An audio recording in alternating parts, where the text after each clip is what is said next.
नमस्कार मित्रांनो, स्वागत आहे तुमचं आमच्या युट्यूब चॅनलवर। मित्रांनो, आज आपण हिंगोली जिल्ह्यातून जिंकलेले आमदार आपण आज सांगणार आहोत। त्यांना किती मते पडलेली आहेत आणि ते कोणत्या पक्षाचे आहेत ते सांगणार आहोत।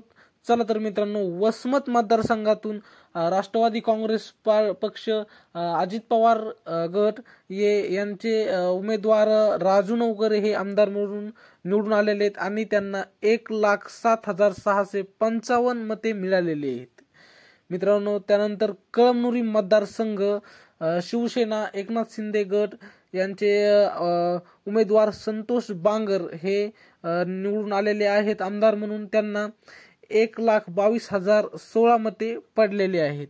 त्यानंतर हिंगोली मतदारसंघातून बीजेपीचे उमेदवार तानाजी मुटकुळे हे आमदार म्हणून निवडून आलेले आहेत।